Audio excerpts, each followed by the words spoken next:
Sportscast, July 24th, 2020. If you haven't yet, please subscribe in all our channels, Periscope, iTunes, and YouTube. And if you're on iTunes, please leave a rating and a review. It will help us out tremendously. And, of course, visit us on thesportscast.net, thesportscast.net, for the latest and greatest when it comes to sports.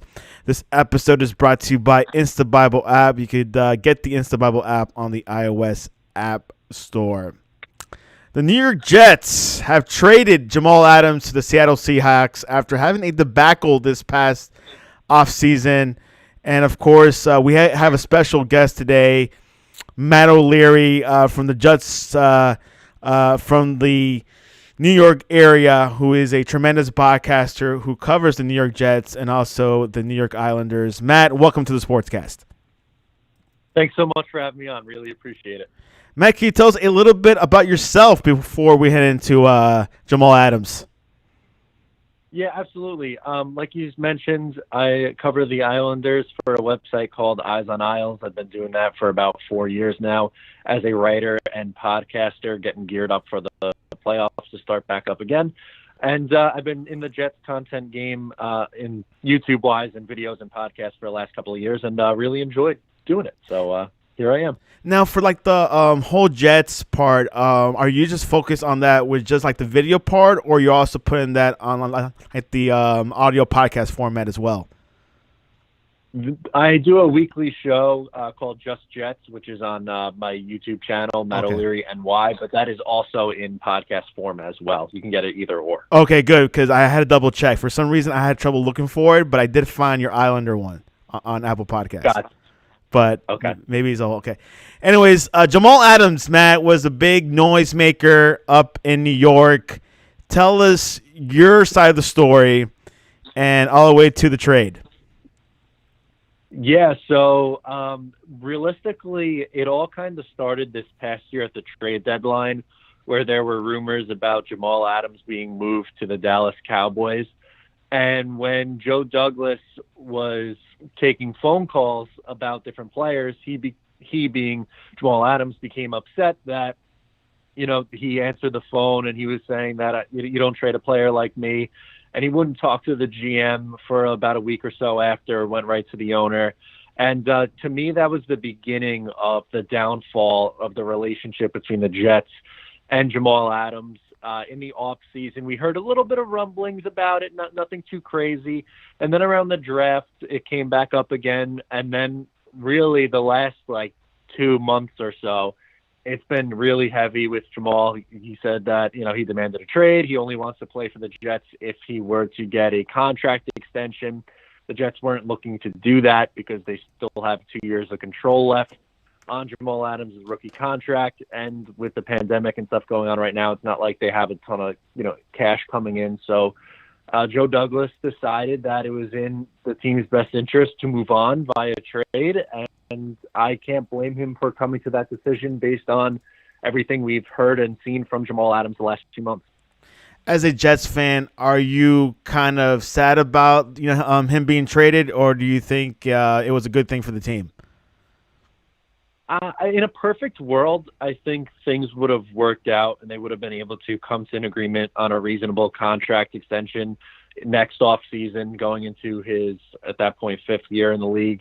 I would have been completely fine with that. But with everything that he's done on social media and then going to the Daily News and, leaking the story that Adam Gase doesn't talk to the team at halftime and throwing Joe Douglas under the bus and stuff like that, I think this was really the only option for the Jets. While I like Jamal Adams on the field, I think he's a phenomenal safety, arguably a top 3 safety in the league, I would say for sure.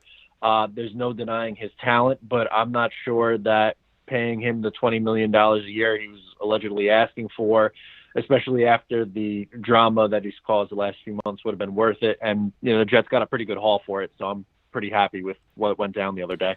Last week, he was talking about the issue with head coach Adam Gase, how Adam Gase is not a leader in the locker room where he has other coaches making some decisions or, just telling the person what to do.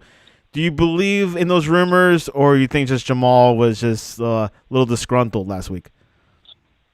I think it's a mix of both, to be honest with you. I'm personally not a big Adam Gase guy. I think he's flawed as a head coach, and he definitely is more invested in the offensive side of the ball. So it's really not surprising that he didn't have a relationship with someone on the defensive side. How the Jets run things, and I'm not necessarily saying this is the right way to do it, but this is how they kind of operated last year. Adam Gase is the head coach of the offense, and Greg Williams is the head coach of the defense. So, Gase never really interacting with anyone on the defensive side of the ball isn't too much of a surprise. Again, I don't know if that's the right way to run a team, but I buy into Gase valuing the offense more and caring more about the offense and maybe neglecting that side of the ball, which some players probably won't like. I just think that's the nature of the relationship that the Jets have with their two coaches being Greg Williams and Adam Gase. Yeah, I'm actually a Miami Dolphins fan, and we were not very happy with him. And then, of course, he went to the Jets, our rival team. So I've been hearing a whole lot of fans from New York that don't like him either. Also, my barber, who is a huge Jets fan, does not like him as well. Do you think he has a year left, or what do you think his future looks like with the Jets? I think it's really up to what happens this year record-wise. They won 7 games last year. I would assume that you need to see an improvement on that.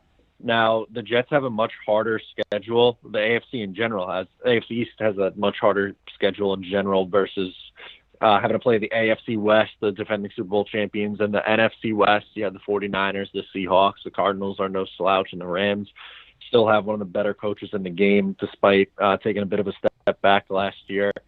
I think if he produces a similar record in 7-9 or worse, he's probably getting removed. Joe Douglas really doesn't have the tie to him. He didn't bring in Adam Gase as his head coach. He came in second, and while they did work together in the past, I think the notion that they're friends outside of their football operations is kind of a stretch. I don't think that Joe Douglas is going to tie himself to Adam Gase if he doesn't have to. If Gase comes in and the Jets, put up a much improved season, Darnold takes a significant step forward and the offense moves forward, then he's probably coming back for a third year. But if the offense is stagnant again, and if the Jets are, they finish with a losing record, I don't think we see Adam Gase back for a third year. Pretty questionable. See what happens with the Adam Gase saga, and which I obviously agree. I mean, he is very offensive minded. He was a quarterback coach before, so I thought there was some promise with Adam, but it's not panning him out to be a head coach for some reason. Yeah, definitely. I just don't think that it's working for whatever reason. Maybe he's someone who's more of a coordinator and or just an offensive coach rather than someone who can, have the title as head coach. To me, if you're going to be labeled as an offensive guru or an offensive-minded coach, you can't finish with a bottom 10 offense every year, which is something he's done each of the last 3 years at this point. Of course, there's a promising quarterback named Sam Darnold. We'll see how things pan out. The NFL draft, the first pick the Jets got was Beckton. Matt, what are your thoughts? Was this the pick that you guys really needed? Yeah, the Jets definitely needed an offensive lineman in the first round. I know that there were flashy names on the board like CeeDee Lamb and Jerry Jeudy, which, yes, getting receiver help for Sam Darnold was a need at the time and still is. But the Jets' offensive line was by far the worst unit in the league last year. They definitely needed a franchise left tackle, and someone like Mekhi Beckton should be able to fill that role for hopefully a decade plus with Sam Darnold. That's the goal. But to me, picking where the Jets were, it had to be the best tackle available. Joe Douglas valued Mekhi Beckton over Tristan Wirfs, decided to go with his guy Beckton, and I think it was the right pick. Denzel Mims got selected in round 2. What are your thoughts about this pick? I absolutely loved it. When doing my work for the NFL draft, I thought Denzel Mims was someone who was going to go in the late first round. And when he was available for the Jets at 48, when they were originally picking, that's who I wanted them to pick. Joe Douglas decides to trade back, and Denzel Mims was somehow still on the board, and he pulled the trigger at that point while picking up more draft capital in the process. I think it's a phenomenal move from Joe Douglas to be able to maneuver the board like that. But Mims maybe isn't someone who's going to put up monster numbers in year one, but down the line, I really like his game. He's a big body receiver and could be a potential nice red zone threat, which is an area in which the Jets lack. I'm really high on him going forward and think he's going to be a nice piece to go along with Sam Darnold in this offensive build. And the rest of the draft, of course, you got Ashton Davis, James Morgan, Bryce Hall, Brandon Mann. What are your thoughts about like the Jets' overall draft picks after the right after round 2? Yeah, I definitely think Joe Douglas did a really good job in his first year. The only pick that I really didn't care for was James Morgan, just because with the amount of needs the Jets had, I don't think they could afford to take a backup quarterback in that spot. Someone who's going to be a developmental piece at that. I don't think he's ready to be a backup right now in 2020 in the NFL. And they went out and signed a veteran in Joe Flacco. I would have rather them go out and sign Joe Flacco or someone like him, like they did, and then use that pick to maybe double down at a wide receiver position or take another swing at a position of need rather than drafting a backup quarterback and a developmental backup quarterback at that when you have as many needs as the Jets do. So that was really my only critique. Other than that, I think he did a good job in, focusing on some needs. They took Cameron Clark, who's a tackle who I think can move to guard at the next level. Brandon Mann in the 6th round is supposedly one of the best punters in the country, has an absolute bomb of a leg. So we'll see from that. And I really like Bryce Hall a lot. I don't know if he's going to have a big role on the team in this year, but potentially a starter in a few years from now for sure. Looking at the rest of the roster, Sam Darnold. Are you a Sam Darnold fan? Oh, yes, absolutely. I think Sam Darnold is a very talented quarterback. I think the Jets have done an awful job in the first 2 years of his career putting talent around him. They've made life as difficult as possible for their young quarterback. And part of the reason is because they had an awful offensive line. Part of the reason is because they didn't have a ton of playmakers. I still think they need help at the wide receiver position, but Joe Douglas absolutely went out and completely revamped the offensive line. When you look at the week 1 starters for last year versus this year, there's 5 new starters. Alex Lewis is really the only returning player from last year who the Jets traded for as a starter. From there, you went out and signed Connor McGovern, who I think is a top 10 center in the league. Drafting Mekhi Beckton on the left side, I think is going to be good. You bring in a veteran like Greg Van Roten to play one of the guard positions. Really, the only one I'm a little bit concerned about is right tackle, whether that's going to be Chuma Doga, someone the Jets drafted in the 3rd round a couple years ago, or if it's going to be George Fant, who they signed from the Seahawks. I think that's maybe the one weak link. But the Jets, with LeVeon Bell and a better offensive line, with the addition of Denzel Mims and Chris Herndon coming back from injury this year, I think is going to be huge for this offense. And I expect Sam Darnold to improve this year, put up improved numbers, and I definitely see him as a franchise quarterback for sure. We have a lot of Alabama fans, and they're wondering, what are your thoughts so far with Quinn Williams with the Jets? I think in year 1, he left a little bit to be desired. As a top 3 pick, he was someone who was a rotational player in Greg Williams' defense. He was okay. It wasn't like he was bad or anything like that, but I was just expecting a little bit more pop from someone who is taken that high in the draft. With trading Leonard Williams away and the continue of aging from Steve McClendon on the interior defensive line, I expect him to take a step forward this year. But I would say he left a little bit to be desired in year 1. Of course, you guys also lost Robby Anderson. Was that a big loss for you guys?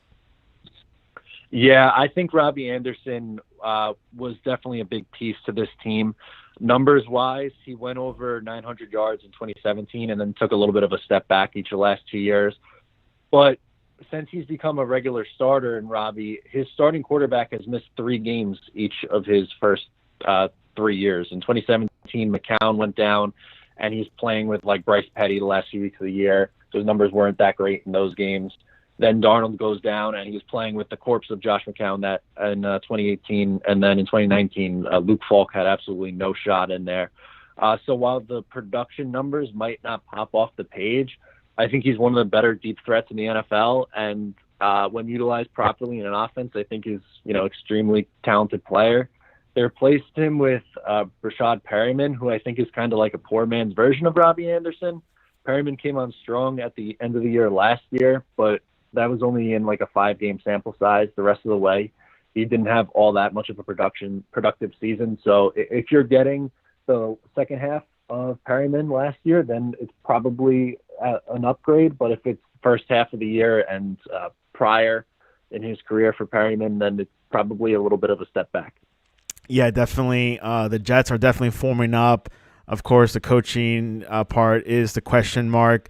Let's hit in a little bit next door to the Giants. They released Aldrick Rosas and they replaced it with Chandler Contact. Was that a right move by the Giants? Chandler Catanzaro wasn't really all that great here with the Jets. I don't know how many better options were out there. I'm pretty sure Gostkowski's still available, so I would have probably rather gone that route than Chandler Catanzaro, just because I've seen him kick for my team, and he's really not all that great. But I understand why, with all the allegations against Aldrick Rosas, that the Giants decided to move on. Yeah, something to definitely look at. Of course, two rival teams playing the same stadium. What are your thoughts about like the whole NFL schedule for COVID? Do you think they'll start on time? I know they canceled like the NFL preseason, but what are your thoughts about everything with COVID and also with like the NFL? Yeah, it's definitely going to be weird this year. Like they already came out and said, the New Jersey governor, that there won't be any fans in the stands for the Jets or Giants this year, which is going to be, definitely difficult to get used to. I am certainly hoping for a full season to be completed. I wouldn't necessarily put that in as a lock just yet, depending on, how they're able to handle and do the testing. I think is going to be a huge part of it. This is uncharted territories for the NFL. And while I think they've taken some precautions, they probably are going to have to do a little bit more before they, get a training camp started, which is going to be coming up real soon, and get the season underway. But I kind of feel bad for the undrafted free agents and the fringe roster players, because they're not going to get as close of a look as they normally do with the lack of preseason and training camp. Yeah, something to definitely look at. I know that there are a few teams out there like the Dolphins and Ravens that they're limiting amount of fans in their stadiums, I believe 15%. And, of course, have, entrances and exits of the stadium. So it should be quite interesting, but it's not going to be the normal season. We'll see how things are going. But overall, what are your predictions for the New York Jets? How deep will they finish in the AFC East? And, of course, we know that Cam Newton was just added to the Patriots. But where do you think the Jets will finish off in the AFC East? Yeah, when I look at the Jets roster and compare it to the rest of the division, I think that both the Patriots and Buffalo Bills are better on paper. With the addition of Cam Newton, I expect the Patriots to be the division winners. And from there, I think the Buffalo Bills are about a 9 or a 10 win team and will be competing for a wild card spot. To me, the Jets and the Dolphins are a little bit below that. I'd probably have the Jets at either like 7 or 8 wins this year, and then Dolphins not too far behind that with like 6 or 7, something like that. But I'm looking right around 500 for the Jets. You really think the Patriots adding Cam Newton, will that really help them win the AFC East? Oh, yeah, absolutely. I think if he's healthy, it's a significant upgrade over Jarrett Stidham. And I thought that Bill Belichick is too good of a coach to let that team, even with a Jarrett Stidham at quarterback, really fall beyond a mediocre team. But I think if Cam is 75% the player he once was, I think that they're still a 10 or 11 win team with the rest of that roster. Something to definitely look at. Of course, a lot of question marks with Cam, but so far he's practicing with Edelman, so that's definitely a good sign for him. And, of course, Buffalo still wants to be the AFC East top dogs. And the Dolphins are, just got Tua, but I think it will take a couple of years for that to reflect in the table. But what are your thoughts about Tua going to Miami? Yeah, I think he's a very intriguing prospect. I like him a lot coming out of Alabama. The health scares me a little bit, slightly, but Me I too. think that if he can stay healthy, I definitely think he can be solid at the next level. To me, it's really just the injuries. That to me, if he continues to get hurt, then I think he's probably going to flutter out. But if he stays healthy at the next level, I think he should be very good. Sam Darnold, Tua are the future of the AFC East. So we'll definitely see how things will panel it out. You're a New York Mets fan. Baseball started in less than a couple of days ago. What are your hopes for them for this season? Yeah, right now I just hope the season continues. It looks like they canceled a couple games today and are having some issues with the COVID. But as far as the Mets go, I just think that they are probably competing for a wild card spot at this point. I don't think they are going to be able to have what it takes to knock off a team like the Braves in the NL East. I think they probably win the division, and the Mets will probably be in the conversation for one of the wild card spots. There you have it. There's some optimism there. I know the Yankees are doing really well, and they're favorites to win the whole thing, right? Yeah, absolutely. I think when you look at the American League, the Yankees definitely have to be one of the favorites in that whole league, and then in the National League, the Dodgers are probably the favorites. But yeah, the Yankees adding Garrett Cole really, I think, put them over the top. So we'll see if it holds true this year, but they certainly on paper look like the best team. Almost forgot to ask you, what are your thoughts about LeVeon Bell? Do you think we'll see the Bell we saw back in the Steelers, doing it with the New York Jets this season? I definitely think LeVeon Bell is going to be closer to the player that he was in Pittsburgh. I don't know if it's going to be, 100% the guy who was putting up close to 2,000 all-purpose yards every year. I think he rushes for close to 1,000 this year, maybe a little bit below in the 900s, and then adds about another 500 or so receiving yards. So maybe somewhere around 1,500, 1,600 all-purpose yards is where I expect LeVeon Bell to be this year. It should be quite interesting, of course, a high value player at one point, and then like last season wasn't like the best. But yeah, it should be quite interesting for the Jets. They have key players there, so we'll see if things kind of flourish out and make it up there. Anything else before we head into predictions? No, I think you hit it on the head with LeVeon Bell. To me, I think part of the reason why he struggled last year is because of his usage. I don't think Adam Gase really used him properly in his offense. He was running into a terrible offensive line right through the A-gap about 1 million times a game, it felt like, and there's a little bit of a lack of creativity. So I hope that they implement him a little bit better this year for sure. Sticking with the Jets, I'm kind of curious. In the past 20 years, let's say, or maybe 30, who's been the best Jets coach? If you want to go back 30 years, I'd say probably Bill Parcells. But in more recent history, it's probably Rex Ryan and the success that he had in 2009 and 2010. Shortly thereafter, his success kind of wore off. But I think what he was able to do in those 2 years with those defenses is probably the best coaching performance that I've seen with the Jets. I agree. I think Rex Ryan brought some energy, and even with competing with the Patriots, they were definitely a huge force. But of course, Bill Parcells, one of the greatest of all time, was a big impact for the Jets. But hopefully that future will be relived again, because I know the Jets have a lot of rich history when it comes to football, and we'll see what happens with the glory days. Predictions, Matt. Who do you have tonight between the Mets versus the Red Sox? Yeah, I like the Mets going on the road. They lost back-to-back games, but I think going on the road and getting back in gear, I expect the offense to come alive a little bit, so I would take the Mets tonight. They're both 1-2. Give us a score if you can. I'll say something like 4-2 Mets. 4-2 Mets. Yeah, which we were talking about before. Like the Marlins had to cancel a game tonight against the Phillies. Eight players and staff got tested positive for COVID. So hopefully that does not distract sports and baseball at the same time, because that could have some domino effects going on there. Poll question of the day: who is your favorite New Jersey team? The choices are the Giants, the New York Jets, Rutgers, or the New Jersey hockey team, which is like the Havels. What is your favorite New Jersey team? I would go with the Jets. Of course. I had a feeling that was going to be your answer. The Giants are winning 36%.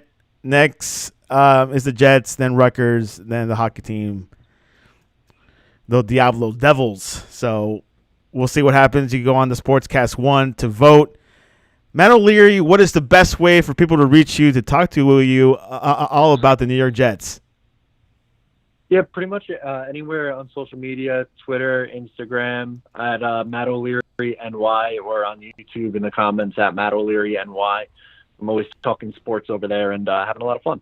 And tell us about your podcast. How often, how frequent do you guys post, and when are they on? Sure. So Just Jets is a weekly show that comes out every Monday. Basically, I do a monologue in the beginning and then answer voicemail questions after that. As for Eyes on Isles, we do a weekly show on the main feed that drops every Wednesday night. And then from there on the patreon.com/Eyes on Isles, you can get post-game shows and a mailbag show on a subscription for $5 a month. And when is hockey coming back? August 1, this Saturday. Coming up. Wow, this should be impressive. How is their style? Is it like they're gonna be like in a bubble, or they play like at their own stadium, or what's the deal there? Yeah, so the Eastern Conference, all those teams are going to be playing in a bubble in Toronto, and the Western Conference will be playing in a bubble in Edmonton, and they'll just play it out in both of those cities until you have a winner, and then from there. I don't know if they decided yet where they're going to play the Stanley Cup final, whether it's going to be in Toronto or Edmonton. But as you go throughout the playoffs before that, it's going to be just in those two cities. What that should be interesting. Two bubbles instead of all in one in Orlando, like the MLS and the NBA. My question to you is, what is your take on soccer, and who do you follow in soccer? Don't watch it. I've never really been interested in soccer. Growing up, I've just been a pretty much baseball, football, hockey guy. Not really into too much basketball, but soccer is not really something that I've ever really considered myself into. I got you. I was going to ask you a NBA question with Thibs going there, but I guess you're not really interested with the Knicks either. Yeah, I'm not. I don't really follow the Knicks too closely. Like I said, the teams I cover, the Mets, Jets, Islanders. But yeah, I'm not really an NBA or MLS kind of guy. Hey, let's stick with the main ones. Anyways, you can reach us at thesportscast.net, thesportscast.net, or on Twitter at thesportscast1. Tomorrow we have Alabama legend Ahmad Galloway tomorrow night, and we'll have a lot of treats there. Talk about what's happening in college football and the SEC. Who is your college football team? I probably follow Texas the closest. I don't have a strong allegiance to them, but I kind of just look for the good games each week. Here, in New York, there's not really one team that everyone roots for. College football is really not that big up here, but I probably follow Texas the closest out of all the college football teams. Yeah.